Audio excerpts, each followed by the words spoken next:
Hugh Freeze calls out his players, fair or not. We'll talk about it on College Football Smothered and Covered, powered by Locked On. You are Locked On College Football Smothered and Covered with your host, Barrett Sallee. Your one-stop shop for everything college football. Part of the Locked On Podcast Network. Your team every day.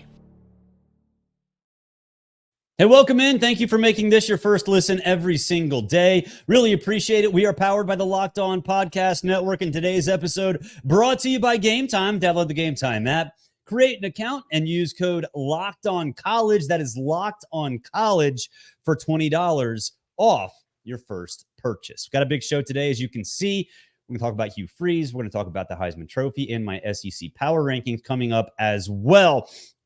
The Hugh Freeze thing is interesting because Auburn is a lightning rod. They lose to Arkansas in a game that was one of the ugliest games I've ever seen. They lose to Cal 2 weeks ago. Again, one of the ugliest games, turnovers all over the place.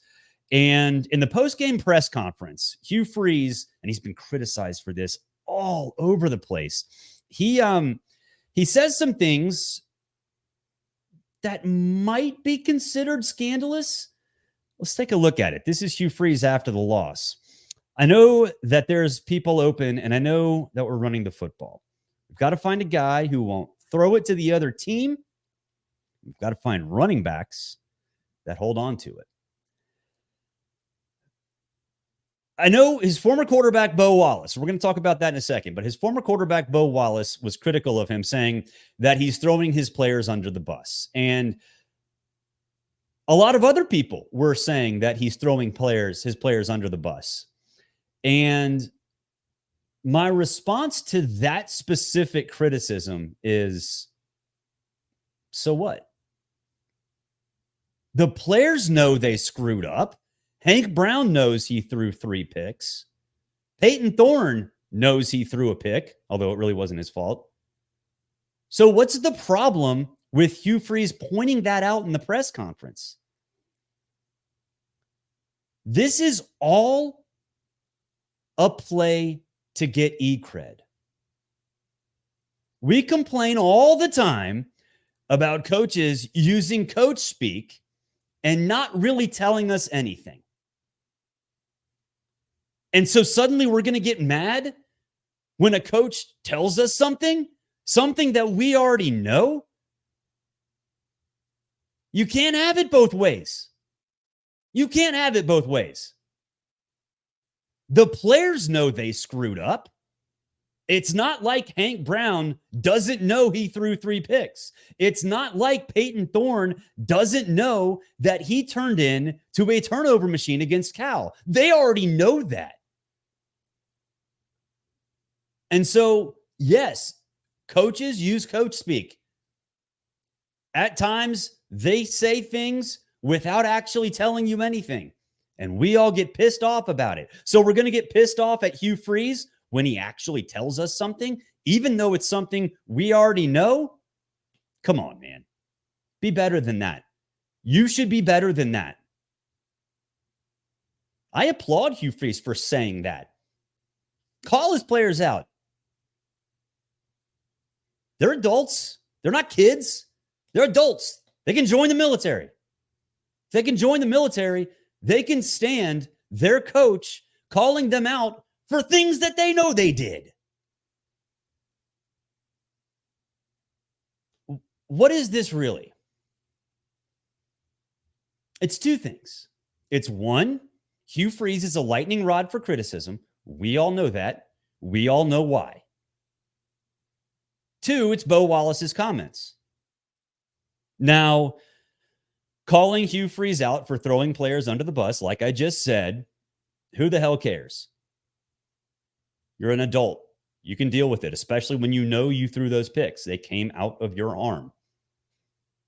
Now, the other stuff that Bo said, that is concerning. And I know it's going to be asked of Hugh Freeze multiple times, and he will provide coach speak for that aspect of it. And that is, of course, shooting players up so they can play like Coach Kilmer in Varsity Blues. And I'm a firm believer that there are three sides to every story.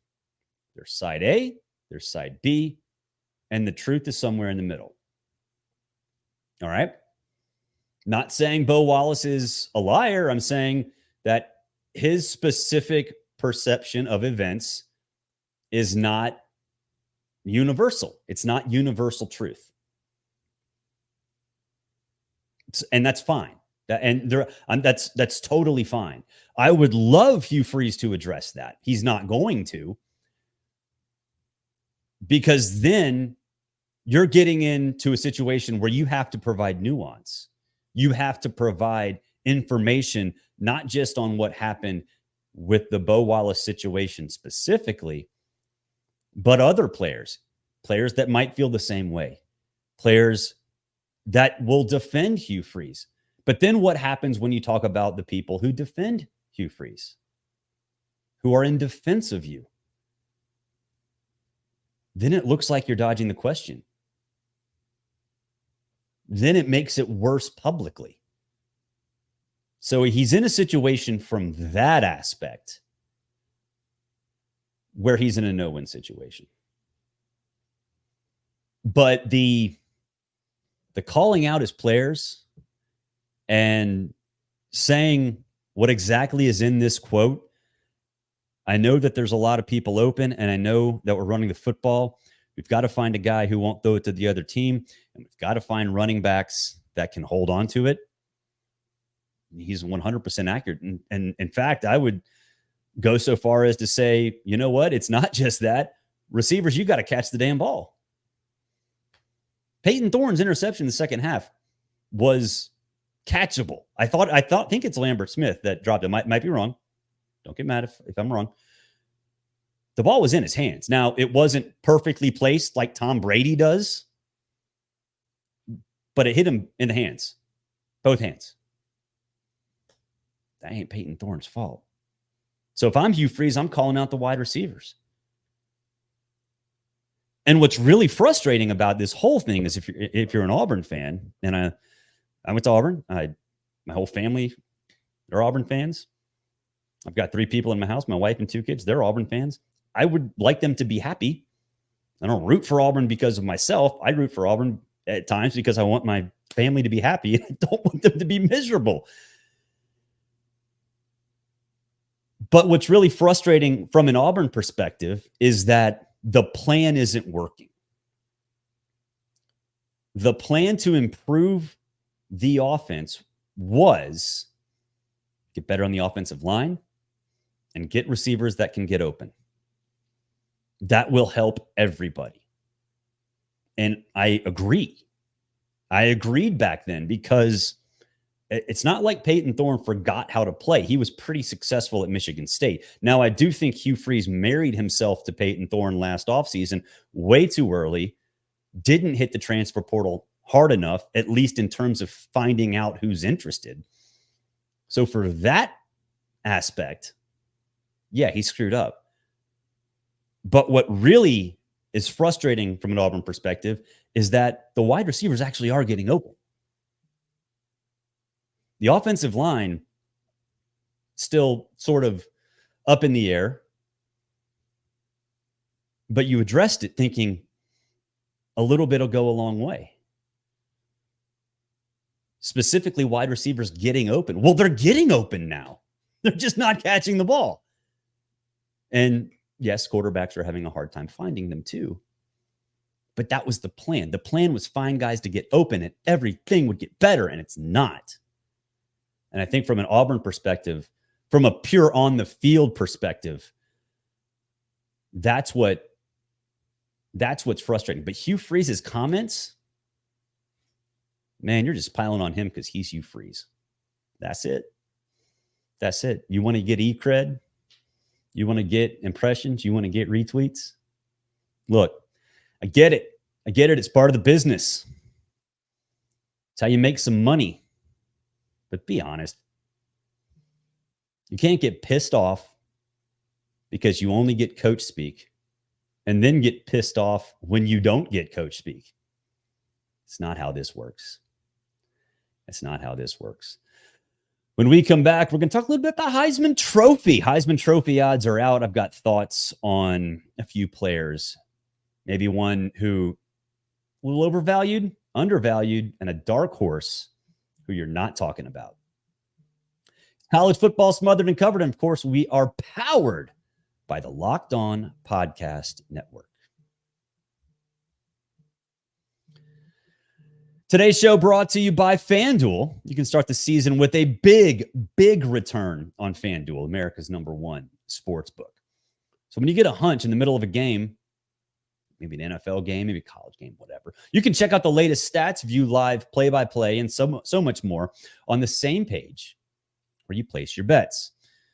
You'll get started with $200 in bonus bets. $200 in bonus bets guaranteed when you place your first $5 bet. That sounds like a deal you can't resist. That's FanDuel.com. FanDuel.com. Okay, let's talk about the Heisman because I'm fascinated with Heisman odds because a lot of it's PR. I'm a voter, so that makes things interesting to me.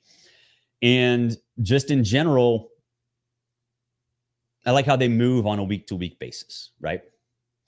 So let's go with overvalued, undervalued, and dark horse. Overvalued is Jaxson Dart at plus 500. Second most likely to win the Heisman Trophy behind Cam Ward. I love Jaxson Dart. I absolutely love him. Should he be there right now? Based on his performance this year, yes. But Ole Miss, the 4-game start to the season has been absolute cake. Things are going to pick up. And so because of that, he's going to make more mistakes. He's not going to be essentially flawless, which he's been this year. And so when that happens, his odds are going to fall back a little bit. His odds are going to fall back. So if you want to place a bet with him at plus 500, he could win it. He could win it. Your return would be okay. It's going to be better later in the season because those odds are going to fall. Would you rather place a bet at plus 500 or plus 900? Still, if you want to do it now and make some money, you might win it. You might get more money later because he's been flawless. He's not going to be that way forever, especially once things pick up, which they do now that Ole Miss is into SEC play. Undervalued. I cannot believe Travis Hunter is at plus 1,200. I swear they have found a way in some science building tucked into Colorado's campus where they just have cloned multiple Travis Hunters. He is in every play. And I'm not talking about physically on the field, like physically active and doing something that matters on every single play. And we saw that the last play of the Baylor game when he forced that fumble on the 6-inch line to end it. Like, I don't understand how he can possibly be everywhere. And it seems like he is. And plus 1,200 to me is I mean, the dude should be right behind Cam Ward. Now the value's there. Like, you want to place bet plus 1,200? Fine. I don't understand why he's not behind Cam Ward. I don't get it. Because here's the thing with voters, right? I'm going to compare him to Cam Ward, okay? Let's just say Cam and Travis are a lot closer in terms of Heisman odds. It's all about visibility, right? I'm a voter. I pay attention to college football 24/7, 365. So I've seen Cam Ward a lot. I've watched Miami games. Everybody's seen Colorado games. That's why they rate so high. Casual fans, people who don't watch college football, people who barely watch sports, they tune in to Colorado games. It's just a fact. Whether you like Colorado or dislike Colorado, you think it's a stupid storyline, you still watch. So voters who are national folks, voters who cover the NFL or the NBA primarily, and they do exist, with Heisman votes. How much Miami you think they've seen this year? Zero. They didn't watch South Florida. Maybe they knew of what happened against Florida. Maybe. But that's about it. Whereas for Colorado, they've seen Travis Hunter. They know he's everywhere. So I don't care really all that much. Generally speaking, you have to be on a winning team, right? You have to be on a winning team to win the Heisman. When Tim Tebow won it, they were 8-4, 9-4. But everyone knew Tebow. Everybody knew Tebow. When Robert Griffin won, 9-3, something like that. Everybody knew RG3. Everybody knew him. Even though he was at Baylor, everybody knew him. Everybody knows Travis Hunter. You go talk to one of these talking heads on one of these screaming TV shows that pop on every morning, and you say, hey, did you see what Cam Ward did? They're going to say, oh, he threw for blah, blah, blah, blah, blah, blah. No, did you actually see what he did? The answer is going to be no. When you ask them, hey, did you see what Travis Hunter did? They're going to be like, hell yeah, I did. I know every single thing he did. I watched every damn play of that game. That's going to get him the Heisman Trophy. I don't care if Colorado's 5-7. I don't care if they don't win another game. People are still going to watch. So Travis Hunter, man, plus 1,200. Do that now. Do that now. Cade Klubnik, 3,300. Dude's thrown 8 touchdowns, only 1 pick. Have we forgotten about Clemson? And I said this on X before Clemson kicked off. And I think a lot of people saw it after Clemson was up 21-0 and thought I was just being a, prisoner of the moment or whatever. They're like 125, like they've outscored opponents like 125-30 or whatever it is the last two games. Cade Klubnik's been awesome. They figured out how to do this thing called throw downfield. Apparently it's the rage in college football, right? No, he was not good against Georgia. Yes, everybody sort of wrote them off after Georgia. What happens if Cade Klubnik continues to do what he's been doing in the ACC, gets to the ACC championship game, lights up whoever, maybe it's even Miami, and maybe it's even when people are tuning in to find out if they should turn their ballot in for Cam Ward 2 days later? What if they see Cade Klubnik? Plus 3,300 for a guy who's actually seeing it click. I'm not saying he's going to win it. And I'm not even saying I'm a prisoner of the moment. I'm just saying, look at those numbers. Look at those numbers and tell me with a straight face that he should be there behind Will Howard. I think you should maybe consider that. Maybe consider Cade Klubnik. We'll take a break. We'll come back. We'll talk about SEC power rankings, which is basically just code to get mad at me, which is totally cool. That's why everybody does power rankings. It's like what the quote from Jay and Silent Bob Strike Back. That's what the internet's for, slandering others anonymously.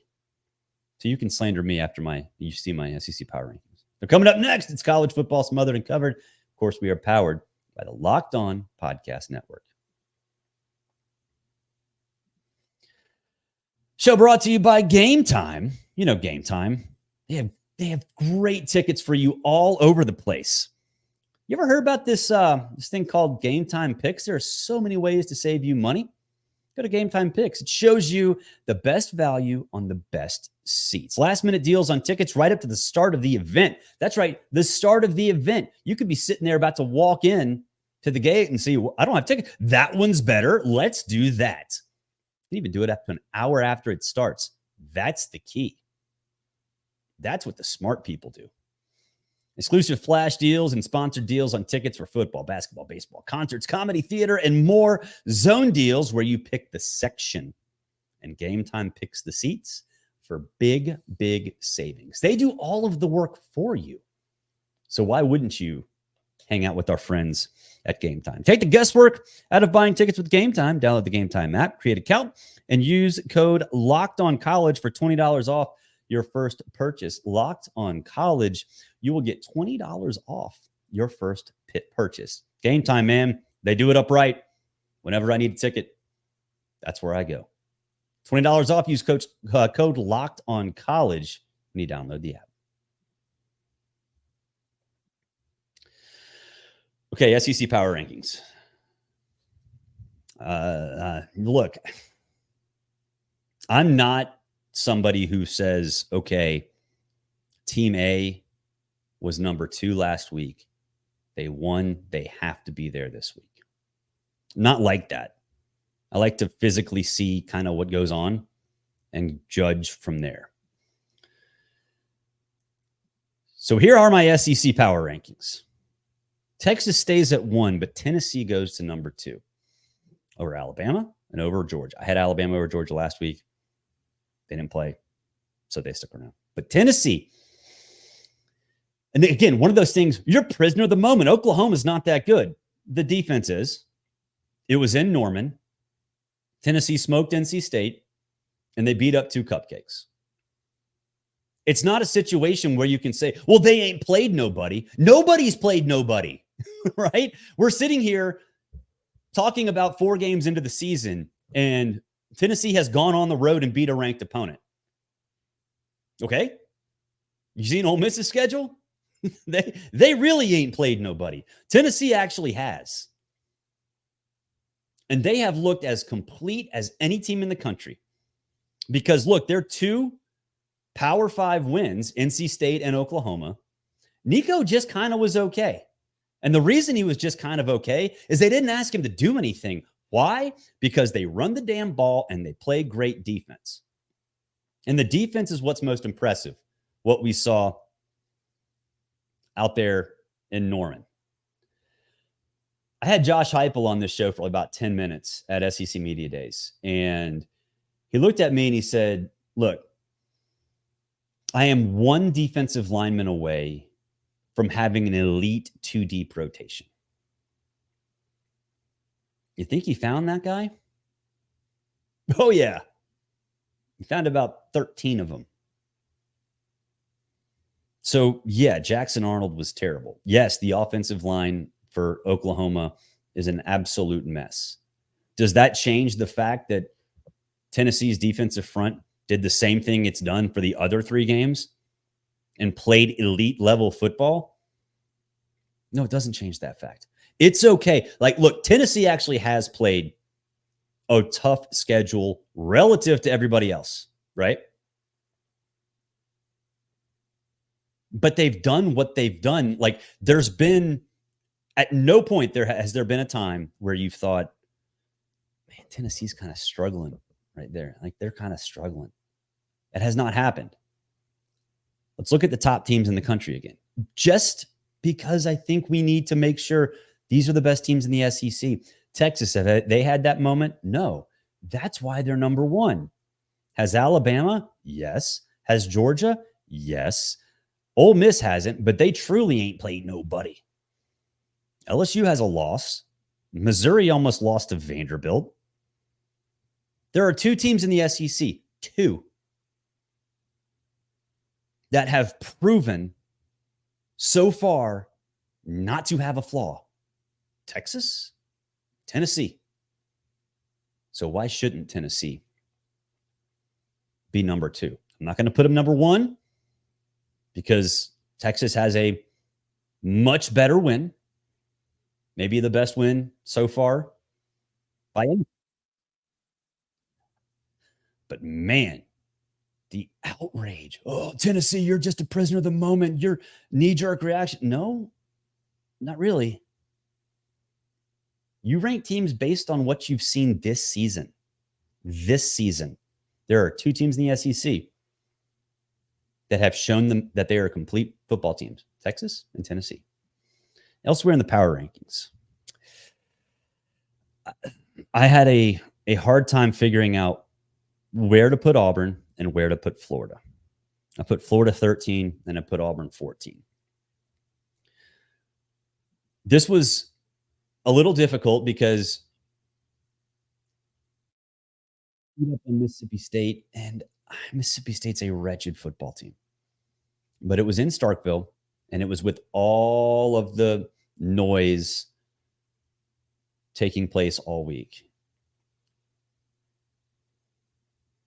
That matters a little bit. Now, there will be plenty of time to see what happens in the near term and long term with Florida.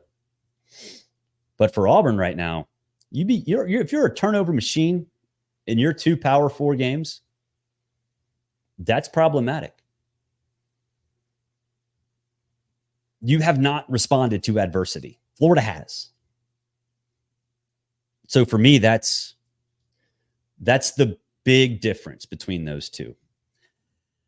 Elsewhere, the power rankings really aren't that big of a deal. I mean, Missouri, LSU, I have LSU 6, Missouri 7. It's hard for me to get over the fact that Missouri went to overtime with Vanderbilt in Columbia.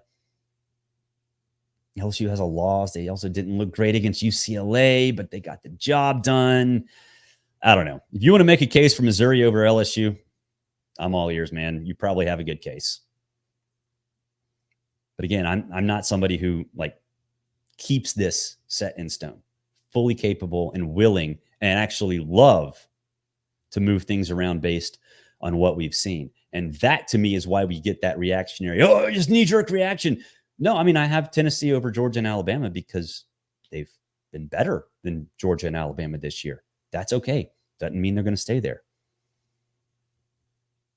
That will do it for this edition of College Football Smothered and Covered, powered by the Locked On Network. Thank you for making this your first listen. For your second listen, go check out Locked On College Football. Spencer McLaughlin does a great job getting you covered all across our great sport. You can find out where to get it right below. That's where the link is. Thank you for our sponsors. They are also right below. We'll be back on Tuesday. Until then, have a great day. We'll talk to you soon.